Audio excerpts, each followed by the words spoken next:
Friends, welcome to my YouTube channel education lecture. इस video lecture में दोस्तों हम क्लास 12 आप लोगों के लिए फिजिक्स का दोस्तों चैप्टर नंबर 16 प्रकाश के तरंग सिद्धांत के मोस्ट इंपोर्टेंट ऑब्जेक्टिव क्वेश्चन को कवर करूंगा डियर स्टूडेंट, जो कि पहले से बोर्ड एग्जाम में पूछे गए और कुछ क्वेश्चन नए हैं जो सीधे आपके बोर्ड एग्जाम में पूछे जाएंगे। तो वीडियो में लास्ट तक बने रहना। चैनल पर जो विद्यार्थी पहली बार आए हैं वो चैनल को सब्सक्राइब कर लीजिए। साथ में दोस्तों ये आप लोगों का फिजिक्स के पहले के चैप्टर को आप लोग देखना चाहते हो तो प्लेलिस्ट में जा करके देख सकते हो, ठीक है ना। अगर और भी पीडीएफ आप लोग पढ़ना चाहते हो डियर स्टूडेंट, बेहतर तरीके से आप लोग 90% गेन करना चाहते हो बोर्ड एग्जाम में, तो आप लोग को गूगल पर जा करके वीडियो को देखने के बाद सर्च करना educationlecture.com। वहाँ से सर्च करोगे तो वहाँ से भी आप लोग ऑल सब्जेक्ट का जा करके सब्जेक्टिव ऑब्जेक्टिव पढ़ सकते हैं, बेहतर आप लोग वहाँ पर तैयारी कर सकते हैं, ठीक है ना। तो वीडियो देखने के बाद वहाँ पर आप लोग जरूर जा करके क्लिक कीजिएगा educationlecture.com। अगर आप लोग दोस्तों पीडीएफ लेना चाहते हो तो इस नंबर पर मैसेज कर सकते हो और टेलीग्राम चैनल को ज्वाइन कर सकते हो। अगर आप लोग 90% लाना चाहते हैं तो पीडीएफ कोर्स ले सकते हैं, क्योंकि पीडीएफ कोर्स में आप लोग को बहुत से सुविधा मिलेंगे, ठीक है ना। तो लास्ट तक बने रहना है, क्योंकि हम लोग आज का क्लास समझिए भौकाल मचा देंगे, भौकाल के नाम करने वाले, तो लास्ट तक बने रहो। देखो आप लोग को पहले चांस से पता हो तो कुछ नहीं करना हो, तो आप लोग को ओएमआर शीट जो है आप लोग का चैट सेक्शन है, वहाँ से आप लोग कमेंट कर सकते हैं, लेकिन फालतू का कमेंट मत कीजिएगा, ठीक है ना, ज़्यादा बेहतर होगा। ये कहा जाए कि हाइगेंस के अनुसार जो प्रकाश तरंगे होती है वो क्या होती है। देखो डियर, आप लोग को बेहतर तरीके से नॉलेज देना है, ठीक है ना। नंबर के लिए भी नहीं पढ़ना, आप लोग को नंबर के लिए पढ़ना चाहिए, लेकिन आप लोग ज़्यादा अगर ज्ञान को सोचोगे तो नंबर आपको चल कर आएंगे, ठीक है ना। तो याद रखना, हाइगेंस के अनुसार जो प्रकाश तरंगे होती है वो कैसी होती है। देखो हाइगेंस के अकॉर्डिंग पूछा है, ठीक है ना। हाइगेंस के अकॉर्डिंग जो होता है यांत्रिक और अनुदैर्ध्य होता है, ध्यान से समझना। हाइगेंस के अनुसार जो दोस्तों प्रकाश तरंग होता है वो दोस्तों यांत्रिक और अनुदैर्ध्य होता है, यानी कि ए नंबर हो जाएंगे। लेकिन दोस्तों फ्रेनल और यंग दोस्तों वैज्ञानिक है, क्या है, वैज्ञानिक है। फ्रेनल और यंग ये दोनों का दोस्तों यंग का कहना था, ये दोनों का प्रकाश तरंगे अनुप्रस्थ होती है। लेकिन यार हाइगेंस साहब थे वो यार आंतरिक और अनुदैर्ध्य मान चुके थे प्रकाश को, ठीक है ना। जो प्रकाश तरंगे होते हैं हाइगेंस के अनुसार ये स्टूडेंट कैसी होती है, तो यांत्रिक और अनुदैर्ध्य होती है। जब ऐसा होती है स्टूडेंट तो कई वैज्ञानिक आए, ठीक है ना, बेहतर तरीके से समझना। जैसे कि यंग और दोस्तों फ्रेनल थे वो कहते थे कि अनुप्रस्थ होती है। अगर अनुप्रस्थ मान लेते डियर तो इसमें ध्रुवन की यार व्याख्या नहीं हो पाती, ठीक है ना। तो आप लोग याद रखना, हाइगेंस के अनुसार जो प्रकाश तरंग होते हैं यांत्रिक होती है डियर, यांत्रिक और अनुदैर्ध्य होती है। ए नंबर ऑप्शन बिल्कुल सही हो जाएंगे, ठीक है ना। According to Huygens the wave of light are, तो आप लोग को याद रखना है दोस्तों, तो आप लोग का यांत्रिक और अनुदैर्ध्य हो जाएंगे। चलिए लास्ट तक बने रहेंगे, एक एक क्वेश्चन को याद करेंगे, क्योंकि यहाँ से बोर्ड एग्जाम में डायरेक्ट क्वेश्चन आएंगे। देखो प्रकाश के कणिका सिद्धांत, देखो ये आप लोग को 2 नंबर का जो क्वेश्चन होता है उसमें आप लोग को करा चुके हैं। अगर आप लोग रेगुलर क्लास का, देखो अभी तो नहीं कराया लेकिन मैंने पिछला वर्ष कराया था, यानी कि प्रकाश का जो कणिका सिद्धांत होता है न्यूटन साहब ने इसका प्रतिपादन किया था। लेकिन चैप्टर वाइज ऑब्जेक्टिव क्वेश्चन में आप लोग को बता रहे हैं, तो याद रखना प्रकाश के कणिका सिद्धांत होता है हाइगेंस का सिद्धांत, ठीक है ना। तो आप लोग को याद है कणिका पूछेगा, प्रकाश की कणिका सिद्धांत का जो प्रतिपादन किए थे न्यूटन साहब किए थे। इसका बे नंबर ऑप्शन बिल्कुल सही हो जाएगी। अगर पूछेंगे द्वितीयक तरंगिकाओं का विधान किसके दिए थे, तो ये भी हाइगेंस दिए थे। लेकिन तरंग कणिका सिद्धांत जो दिए थे स्टूडेंट, अब वो कौन दिए थे, चलिए बहुत अच्छा, न्यूटन वैज्ञानिक दिए थे। जो विद्यार्थी बे नंबर को यार दिए आंसर बिल्कुल सही है। देखो प्रकाश किरण जो होता है स्टूडेंट, प्रकाश किस प्रकार के कंपनी से बनता है। देखो प्रकाश जो होता है स्टूडेंट किस प्रकार के कंपनी से बनता है, तो याद रखना ईथर कण से बनता है, ठीक है ना। काफ़ी इंपॉर्टेंट क्वेश्चन है, कुछ दोस्तों बुक में ये आप लोग का सी नंबर भी दिखेगा, लेकिन इसको नहीं याद रखना, ठीक है ना। प्रकाश किस प्रकार के कंपनी से बनता है, तो याद रखना ईथर कंपनी से। तो option number A is correct answer. चलिए लास्ट तक बनाना डी स्टूडेंट, सभी क्वेश्चन को आप लोग को याद रख देना डी स्टूडेंट। कहा जाए कि light is made from which type of company, तो याद रखना ईथर पार्टिकल। चलिए यहाँ पर देखोगे 4 नंबर क्वेश्चन डी तो काफ़ी इजी क्वेश्चन आया है, तो आप लोग यार राइट आंसर ठोकते जाओ, ठीक है ना। कमेंट बॉक्स में कहा जाएगा प्रकाश तरंग सिद्धांत के अनुसार प्रकाश का बन निर्णायक है। देखो क्या कहा जाए, ध्यान से समझेंगे। प्रकाश के तरंग सिद्धांत के अनुसार, किसके अनुसार, प्रकाश के तरंग सिद्धांत के अनुसार जो प्रकाश का बन जो निर्णायक है वो किसके लिए होगा। देखो एकदम बिल्कुल आप लोग लगा देंगे यार, मुझे पता है, ठीक है ना। प्रकाश के तरंग गति सिद्धांत के अनुसार जो प्रकाश का जो रंग का दोस्तों वर्ण का जो वर्णायक होगा वो कौन होगा? ध्यान रखना डियर स्टूडेंट, फ्रीक्वेंसी हो जाएंगे डियर स्टूडेंट। यहाँ पर कई बार आप लोग को बतला चुके हैं, आवृत्ति जो होता है ये समय निर्णायक होता है। According to the wave motion theory of light the character of light are, यानी कि दोस्तों आप लोग का जो देंगे फ्रीक्वेंसी ऑप्शन नंबर बी बिल्कुल सही है, ठीक है ना। देखो रेगुलर क्लास करो, क्योंकि यहाँ से डायरेक्ट क्वेश्चन एग्जाम में आएंगे, अर्थात जहाँ से बिहार बोर्ड क्वेश्चन तैयार करता है यार, आप लोग को यार जैसा कि इंटरनेट मॉडल पेपर और सेंटअप का एग्जाम होगा, उसमें आप लोग को यार ग्रुप में टेलीग्राम और व्हाट्सएप ग्रुप दोनों में आप लोग को भेजेंगे, ठीक है ना। आप लोग देखना कहाँ से पूछता है। देखो कहा जाए कि the energy of photon is, यानी कि फोटोन की जो ऊर्जा होती है वो क्या होती है। देखो कहाँ पे ये जो क्वेश्चन आया है, तो इसमें लगभग विद्यार्थी सही मारेंगे। देखो फोटोन की जो ऊर्जा होती है E बराबर hb होती है, ठीक है। क्या होती है? वो hb होती है। चलो बहुत अच्छा मेरे प्यारे, आप लोग यार भौकाल मचा दोगे। मैं पूछूंगा फोटोन का विराम द्रव्यमान कितना होता है, बता दोगे? ये सब आप लोग को बता चुके हैं, रेगुलर क्लास करो यार। आप लोग को याद रखना प्रकाश का जो फोटोन ऊर्जा होता है hb होता है। E बराबर hb कई बार बोर्ड एग्जाम के लिए इंपॉर्टेंट है और कई बार पूछा हुआ क्वेश्चन है। देखो आप लोग यार चैनल को सब्सक्राइब नहीं किया तो चैनल को सब्सक्राइब कर लीजिए, साथ में वीडियो को एक लाइक कर देंगे और दोस्तों में अपना शेयर कर देंगे जो बोर्ड एग्जाम में भौकाल मचाना चाहते हैं, ठीक है ना। याद रखना जो फोटोन की ऊर्जा का जो आप लोग का ऊर्जा हो जाएगी hb हो जाएगी। क्या हो जाएगी? E बराबर hb। चलो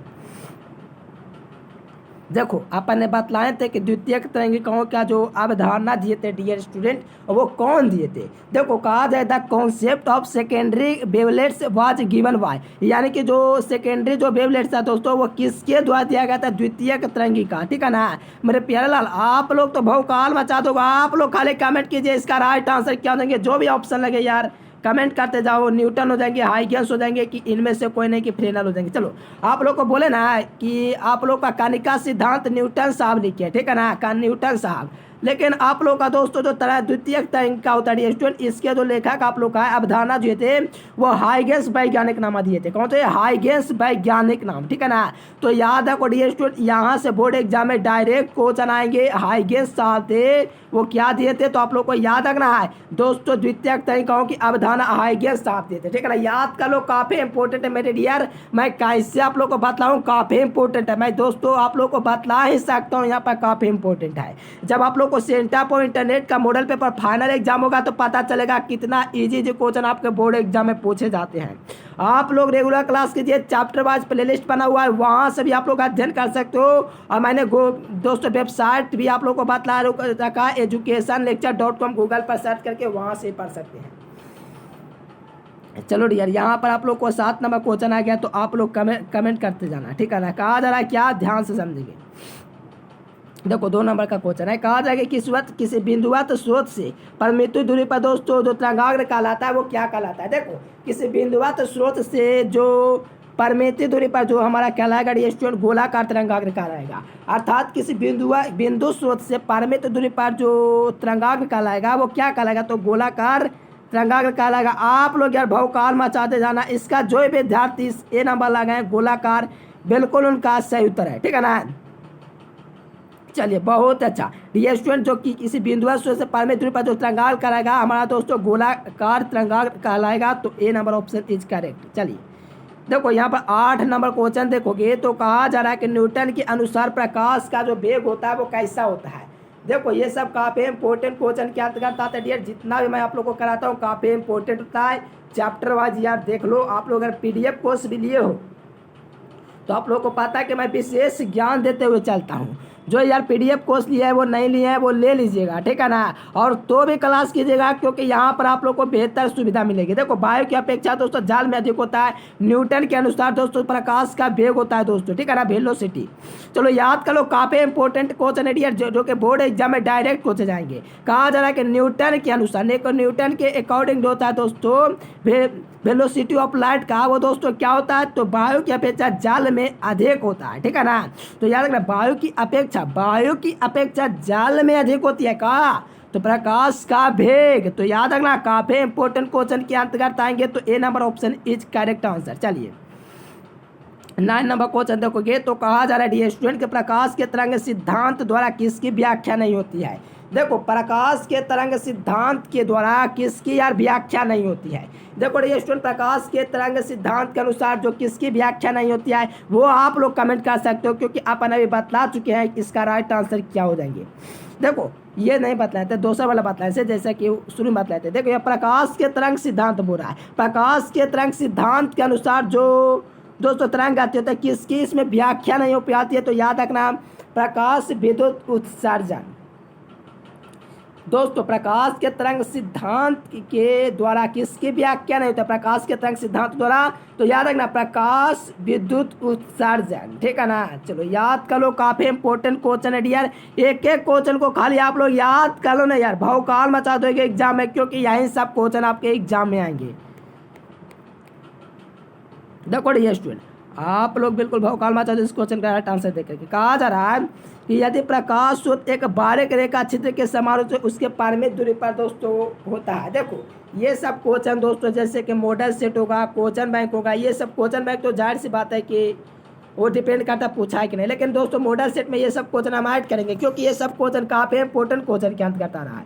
कहा जाए कि प्रकाश स्रोत एक बारीक छिद्र रेखा के समान हो तो परिमित दूरी पर बना दोस्तों तरंगाग्र होगा। देखो ये क्वेश्चन है स्टूडेंट 2 नंबर से मैंने कवर किया है, क्योंकि 2 नंबर का क्वेश्चन जो होता है दोस्तों अगर आप लोग को क्लियर हो जाए तो ऑब्जेक्टिव तो ऐसे ही क्लियर है। चलिए तो याद रखना, देखो बारीक रेखा पूछेगा डी स्टूडेंट किसी बारीक रेखा, तो बारीक रेखा का मतलब दोस्तों समझ सकते हो यहाँ पर आप लोग को जो हो जाता है आप लोग का दोस्तों बेलनाकार होता है, क्योंकि बारीक रेखा के समान जो होता है डी स्टूडेंट बेलनाकार तो यहाँ पर आप लोग को नहीं दर्शा सकते हैं, लेकिन बारीक रेखा के समान होती है डी स्टूडेंट बेलनाकार तरंगाग्र कहलाती है। इस प्रकार से कुछ होता है तो आप लोग को याद रखना बेलनाकार तरंगाग्र कहलाएगी। यदि प्रकाश स्रोत एक बारीक रेखा के समान हो तो उसके परिमित दूरी पर जब जो बना तरंगाग्र होगा बेलनाकार तरंगाग्र होगा, इसीलिए B number option is correct. देखो डी स्टूडेंट आप लोग यार 90% लाओ एग्जाम में, ये मेरा वादा है, ठीक है ना। आप लोग बिल्कुल ला सकते हैं, पीडीएफ के लिए इस नंबर पर मैसेज कर सकते हैं, संपर्क कर सकते हैं, इस पर आप लोग को पीडीएफ कोर्स उपलब्ध कराया जाता है। चलिए यहाँ पर देखेंगे डी स्टूडेंट 11 नंबर क्वेश्चन, तो प्रकाश तरंगों के अनुदैर्ध्य तरंग मानने पर देखो अपन अभी बतलाए थे ना, क्या बतलाए थे, ध्यान पूर्वक समझे होंगे तो बता सकते हैं। देखो क्या है कैसे है, देखो प्रकाश तरंगों के अनुदैर्ध्य मानने से देखो किसके अनुसार माना गया पता है आप लोग को, यार बताओ किसके अनुसार प्रकाश तरंगों को यार अनुदैर्ध्य मान लिया गया। यार हाइगेंस वो वैज्ञानिक थे, कौन थे, हाइगेंस, ध्यान से खाली समझो हाइगेंस। देखो हाइगेंस के अनुसार दोस्तों प्रकाश तरंगे अनुदैर्ध्य होते हैं, मानते हैं निम्नलिखित में से किसकी घटना की व्याख्या नहीं हो पाती है। देखो जब ऐसा होता है डी स्टूडेंट तो मैंने बोला क्या बोला था कि ऐसे स्थिति में दोस्तों जो आप लोगों का जो क्या बोलते हैं पोलराइजेशन उसको, हाँ ध्रुवन, जो ध्रुवन होता है स्टूडेंट उसकी व्याख्या नहीं हो पाती है, क्योंकि प्रकाश तरंगों को यार अनुदैर्ध्य मान लेने से, ठीक है ना। तो याद रखना इनमें से कोई नहीं होगा, डी नंबर ऑप्शन बिल्कुल सही हो जाएंगे, पोलराइजेशन हो जाएंगे अर्थात ध्रुवन हो जाएंगे। ऑप्शन नंबर देखोगे इस प्रकार से भी दिया रहेगा दोस्तों डी, अब बगल में लिखा रहेगा पोलराइजेशन अर्थात ध्रुवनीकरण के कारण अर्थात ध्रुवन, ठीक है ना। चलो याद करो ये सब काफी इंपॉर्टेंट क्वेश्चन है, डायरेक्ट बोर्ड एग्जाम में आएंगे। तो ये ऑप्टिक्स का चैप्टर है तो सबसे अधिक नंबर पूछा जाता है, तो आप लोग याद तो कर सकते हो बिल्कुल। चलो यहाँ पर देखोगे दोस्तों 12 नंबर क्वेश्चन, तो ऐसा वैसा क्वेश्चन नहीं है, काफी इंपॉर्टेंट क्वेश्चन है। कहा जा रहा है कि प्रकाश की किरण जब एक माध्यम से दूसरे माध्यम में गमन करती है तो निम्नलिखित में से कौन नहीं बदलता है।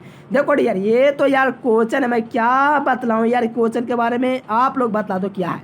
देखो ये काफी इंपॉर्टेंट क्वेश्चन के अंतर्गत आता है, अब आप लोग को पता भी होना चाहिए जो फ्रीक्वेंसी आप लोग का होता है इसका दोस्तों एक माध्यम से दूसरे जाने पर नहीं बदलता है, यानी कि फ्रीक्वेंसी स्टूडेंट एक माध्यम से दूसरे माध्यम में जाएगा, कौन, फ्रीक्वेंसी जो गाड़ी स्टूडेंट एक माध्यम से दूसरे माध्यम में जाएगा तो नहीं बदलेगा, ठीक है ना। तो याद रखना आप लोग को फ्रीक्वेंसी हो जाएगी। चलिए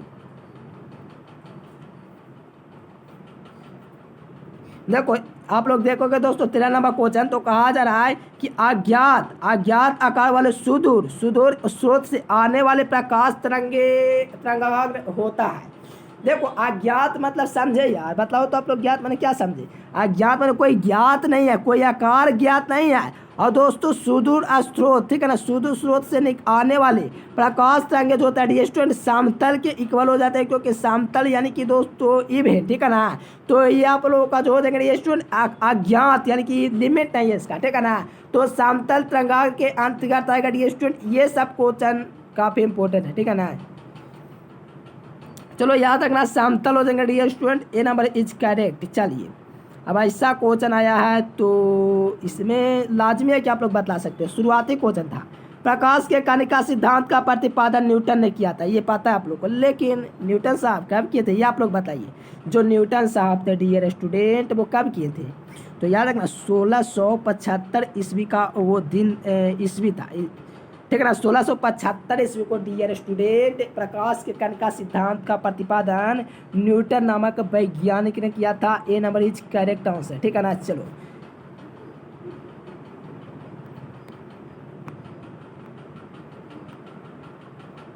देखो डियर 15 नंबर क्वेश्चन देखो और आप लोग बता दो इसका राइट आंसर। देखो जो प्रकाश तरंगे जो होती है डियर स्टूडेंट वो क्या होती है। देखो प्रकाश किरण हमेशा दोस्तों लंबवत होती है, ठीक है ना। लंबवत मतलब परपेंडिकुलर कह सकते हो, या तो दोस्तों वर्टिकल भी कह सकते हो अर्थात खड़ा, ठीक है ना। खड़ा भी दोस्तों समझ सकते हो लंबवत के बराबर होगा, इस प्रकार से अगर खड़ा कर दिया जाए तो, ठीक है ना। तो लंबवत की भी कह सकते हो, परपेंडिकुलर भी कह सकते हो, अर्थात प्रकाश की जो किरण हमेशा होती है इसका जो वेवलेंथ होता है स्टूडेंट हमेशा हमेशा दोस्तों होता है वो वर्टिकल होता है, अर्थात खड़ा लंबवत होता है, ठीक है ना। चलो याद कर लीजिए। देखो प्रकाश तरंगे जो होती है वो कितनी प्रकार की होती है। देखो प्रकाश तरंगे 3 प्रकार की होती है यार। प्रकाशीय तरंगे जो पूछा गया था बोर्ड एग्जाम में, मेरे एग्जाम में पूछा गया था लगता है, हाँ लगता तो है कि पूछा गया था 2022 में। देखना यार प्रकाशीय तरंग उन तरंगों को कहते हैं जो दोस्तों इसमें प्रकाशीय तरंग सभी दिशाओं में समान रूप से कंपन करते हुए एक निश्चित आकार का निर्माण कर लेती है, जिससे हम लोग प्रकाशीय तरंगांक कहते हैं। ठीक से याद नहीं है लेकिन ये सेंटर में पूछा गया तो फाइनल एग्जाम में पूछा गया, लेकिन पूछा गया मैं बोर्ड एग्जाम में लिख के आया हूँ, ठीक है ना। चलो बताओ आप लोग प्रकाश तरंगे जो होती है दोस्तों, सॉरी तरंगांक जो होते हैं कितने प्रकार की होती है। How many types of wave front और देयर, यानी कि इसमें से जो दिया गया तरंगांक 3 प्रकार के होता है, इसीलिए C number is correct answer. देखो हाइगेंस के अनुसार, हाइगेंस के अनुसार अकॉर्डिंग टू हाइगेंस के अनुसार जो आप लोग का बता सकते हो जो तरंगे होती है वो क्या होते हैं। शुरुआती क्वेश्चन यार बतलाए थे। हाइगेंस के अनुसार जो प्रकाश तरंग होते हैं अनुदैर्ध्य और यांत्रिक होती है, ठीक है ना। बिल्कुल भौकाल मचा दिया आप लोग देखोगे तो A number is the correct answer according to Huygens light wave are. तो आप लोग को याद रखना है दोस्तों अनुदैर्ध्य होता है, काफ़ी इंपॉर्टेंट है। देखो डियर यहाँ पर देखोगे 18 नंबर क्वेश्चन तो को सिंपल क्वेश्चन ही आया। फ्रेनेल तथा यांग के अनुसार प्रकाश तरंग होता है। देखो ये तो हम आप लोग को बताएं शुरू में दोस्तों कि फ्रेनेल तथा यांग के अनुसार यह प्रकाश तरंग तो है वो अनुप्रास होता है, वो वैज्ञानिक कह रहे थे। क्या कह रहे थे डियर, ये यार थोड़ा इनका अलग अलग विचार था यार। हाइगेंस का कुछ अलग था, लेकिन फ्रेनेल और यांग थे ये दोनों वैज्ञानिक थे, एक दूसरे के यार सम्मान करते थे। वो कहते थे कि हाँ जी बिल्कुल अनुप्रास्त होता है फ्रेनेल तथा यांग, लेकिन मान लेने पर यार ध्रुवन की व्याख्या इसमें नहीं हो पाती थी, ठीक है ना। चलो याद रखो यार यहाँ से काफ़ी इंपॉर्टेंट क्वेश्चन एग्जाम में आते हैं। देखो घंटिया को यार फ्रेश किए हो आप लोग तो यार क्लास पर क्लास किए जा रहे हो, लेकिन नीचे नहीं देख रहे हो कि घंटी फ्रेश है कि नहीं। फ्रेश कर लीजिए। कहा जा रहा है कि पदार्थों के कारण स्वयं ऊर्जा लेकर के स्थानांतरित हो जाती है, क्या कहलाती है। देखो पदार्थ के कारण स्वयं ऊर्जा लेकर के स्थानांतरित हो जाती है, कनिकामय सिद्धांत कहलाती है, ठीक है ना। कनिकामय सिद्धांत कहलाती है। तो आप लोग देखोगे तो ए नंबर आप लोग का बिल्कुल सही हो जाएगा, कनिकामय सिद्धांत कहलाती है।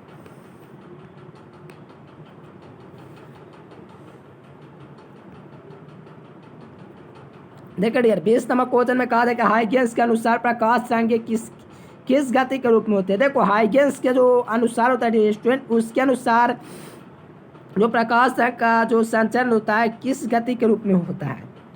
चलो डियर स्टूडेंट आप लोग तो बिल्कुल भौकाल मचा सकते हो, तरंग संचरण के रूप में होता है, ठीक है ना। चलिए बहुत अच्छा मेरे प्यारे, आप लोगों को पहले से आंसर पता हो तो नीचे कमेंट बॉक्स में यार कमेंट करते जाना। अर्थात हाइगेंस के अनुसार जो प्रकाश का तरंग संचरण किस गति में होगा तो तरंग संचरण के रूप में होगा, तो ऑप्शन नंबर ए हो जाएंगे।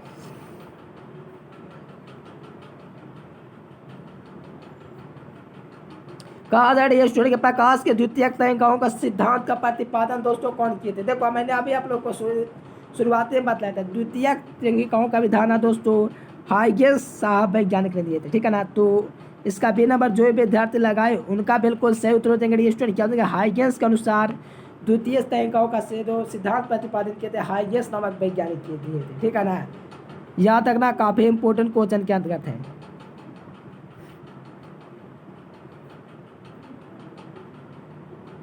चलो आप लोग कमेंट करो डी स्टूडेंट इसका क्या होंगे राइट आंसर, ठीक है ना। कहा जा रहा है कि किस प्रकार के कंपनों से ईथर आप लोग का दोस्तों कण बनता है, प्रकाश किस प्रकार के कंपनों से बनता है। देखो इसके लिए ऑप्शन को भी देखना बनता है कि ईथर कण क्या दिया गया है, क्या दिया गया है। तो देखो डी स्टूडेंट प्रकाश क्या कहता है, इस किस प्रकार के कंपनों से बनता है, प्रकाश किस प्रकार। देखो यार ऐसे तो ईथर कण होना चाहिए, लेकिन यार यहाँ पर ईथर कण देखोगे तो सी नंबर ऑप्शन में दिया गया है, क्वेश्चन वही है। तो यार सी नंबर लगा दो, डी नंबर और क्या। प्रकाश दोस्तों कंपनी को यार जानते हैं, कंपनी ईथर से बनता है, ईथर कंपनी से। यार अब बोला जा रहा है कि किस प्रकार के कंपनों से बनता है, इसका भी ईथर का नहीं होना चाहिए। चलिए देखेंगे 23 नंबर क्वेश्चन यार। तो कहा जा रहा है कि समान कला की स्थिति में रहने वाले ईथर कणों का स्पर्श करने वाले काल्पनिक रेखाओं को हम लोग क्या कहते हैं। देखो समान कला की स्थिति में रहने वाले तरंगा जो होता है दोस्तों, मिलाने वाले काल्पनिक जो रेखा होते हैं उसको हम लोग तरंगाग्र कहते हैं। समान कला की स्थिति में रहने वाले ईथर कणों को स्पर्श करने वाले या मिलाने वाले काल्पनिक सतह को हम लोग दोस्तों तरंगाग्र कहते हैं। देखिए अज्ञात सुदूर मिल गया यार, लगाओ समतल। समतल ए नंबर में दिया गया तो ए नंबर क्योंकि अज्ञात आकार का है, ठीक है ना, कोई लिमिट नहीं है इसका। लेकिन सूत्र से निकालने वाला जो प्रकाश तंग होता है वो कहाँ तक जाएगा, कोई लिमिट है, क्योंकि समतल के अंतर्गत आएगा, ठीक है ना। Even option number A is correct. चलो यहाँ पर देखोगे डियर तो प्रकाश की तीव्रता के व्युत्क्रम वर्ग नियम का अर्थात जो तीव्रता समानुपाती जो 1/I/r² जो मान है किसके लिए मान्य है। ये देखो डियर बिंदुवत स्रोत के लिए ऐसा मान्य होता है। तो आप लोग याद रखना इसका ए नंबर आप लोग का बिल्कुल सही हो जाएगा। देखो डियर स्टूडेंट वीडियो पसंद आए तो वीडियो को एक लाइक कर देना है, लगे चैनल को सब्सक्राइब कर लेना है। देखो डियर स्टूडेंट PDF कोर्स लगे हुए तो यहाँ पर आप लोग को इस प्रकार से आंसर नहीं दिया रहेगा। पता है कैसे दिया रहेगा, इस प्रकार से देखिए, इस प्रकार से जो आप लोग को हाईलाइट किया हुआ है ना ऊपर वाला, हाँ इस प्रकार से आंसर रहेगा, जैसे कि प्रकाश का तरंग सिद्धांत। देखो यार आप लोग और PDF पढ़ना चाहते हो, बेहतर तरीके से आप लोग प्रैक्टिस करना चाहते हो तो गूगल पर आगे जा करके दोस्तों आप लोग को सर्च करना है educationlecture.com। क्या सर्च करना डियर स्टूडेंट, आप लोग अभी गूगल पर जाओ और वहाँ पर सर्च करो educationlecture.com और वहाँ से चैप्टर वाइज इस प्रकार से दोस्तों आप लोग का होगा। इस तरफ साइंस का होगा, इस तरफ आर्ट्स का भी होगा, 11th का होगा, 12th का होगा, 10th का होगा। लेकिन आप लोग को 12th वाला पर क्लिक कर लेना है। आप लोग खाली सर्च करो, मिल जाएंगे आपको वेबसाइट और वहाँ से आप लोग जा कर के पढ़ सकते हो या बेहतर तरीके से आप लोग तैयारी कर सकते हो। चलो PDF कोर्स लेना चाहते हो तो ये नंबर आप लोग को शो रहेगा, इस नंबर पर आप लोग को व्हाट्सएप मैसेज कर देना तो बेहतर होगा, ठीक है ना, क्योंकि हम लोग बहुकाल मचाते हैं डियर स्टूडेंट। तो आप लोग इस नंबर पर मैसेज कीजिएगा PDF कोर्स के लिए, ठीक है डियर स्टूडेंट। फिर मिलेंगे नेक्स्ट वीडियो में। और आप लोग टेलीग्राम चैनल को यार ऐसा क्यों करते हो कि नहीं ज्वाइन करते हो यार, सबके पास टेलीग्राम चैनल है, ज्वाइन कर लो। यहाँ पर सबसे पहले आप लोग को इन्फॉर्मेशन मिलता है सब चीज़ का, तो आप लोग यार ज्वाइन कर लो, ठीक है ना, ठीक है ना। एग्जाम तक यहाँ पर आप लोग को नोटिफिकेशन वगैरह मिलता रहेगा। जैसे कि बिहार बोर्ड में कितने ऑब्जेक्टिव रहते हैं यार, आप लोग तो यही ज़्यादा करते हो, ठीक है ना। तो आप लोग को टेंशन नहीं लेना है, 60 ऑब्जेक्टिव रहेगा, अगर कोरोना आया तो 100 रहेगा, ठीक है। लेकिन ऑफिशियल जो होता है स्टूडेंट नोटिफिकेशन नहीं आया कितने ऑब्जेक्टिव रहेंगे, वो तो यार पेपर में दिया गया मीडिया वालों के द्वारा, ठीक है ना, लेकिन यार ऑफिशियल नहीं आया। हाँ चलिए फिर मिलेंगे दोस्तों नेक्स्ट वीडियो में, तब तक के लिए bye bye, thanks for watching this video. जय हिंद, वंदे मातरम।